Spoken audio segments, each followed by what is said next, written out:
On my recent video on exploring my insecurities, Lynx HD commented, I would love to hear your advice you would give to your younger self as a 19 to 20-year-old in maybe relationships, college, career, investments to make, get started on.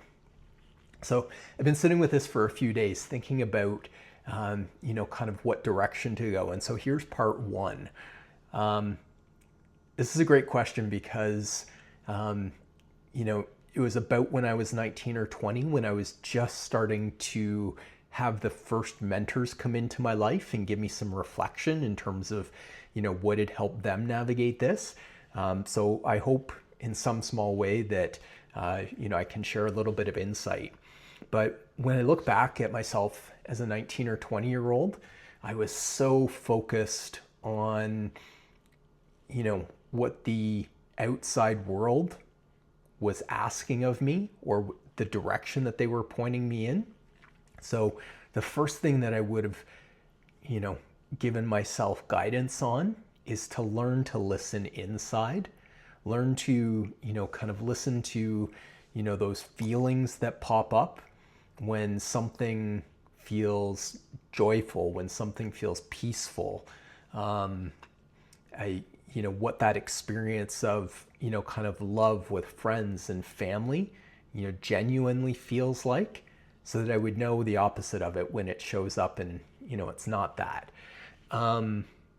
Something, my daughter's actually 19, about to turn 20 next month. And so, this is something that she and I talk about often. One of the things that I admire most about her is her genuine originality and authenticity. When I was 19 and 20, I was so much a follower of the crowd trying to fit in.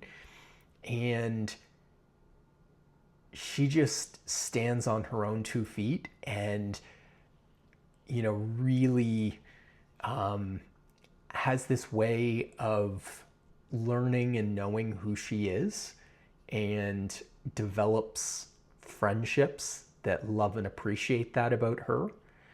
And yeah, having now seen how she shows up like that, if I could go back and show that example to my 19 or 20-year-old self, that's something that I'd share with him, because I see that he didn't get that until much later in life. But I see how valuable that was. And then, when I think about college and career, man, that's so hard. So many beautiful, wonderful things came out of my university experience, like friendships that I still have to this day. And some of the life experiences that happened inside of that container. All that to be said, if you were to position it to me and say, would you do this over? Why did you choose the path you chose? I chose it for all the wrong reasons. I chose it because it was what my parents wanted me to do, what they expected me to do. It was what, everybody in high school, like teachers, guidance counselors, and everything in the media kind of pointed me towards. So was it my own choice? Absolutely not. If I think back on, was what I learned there necessary for the path that I was heading on? Not really. If I were stepping into that position today, knowing what I know now, I would invest that money so differently. I love the path that my daughter's on, in her college career. She knows that she loves working with kids, and so that's what she's studying. I might have chose something else to study. It's so hard to say, but yeah, definitely I would give myself that advice to really think deeply about where I was going to invest that time and with who.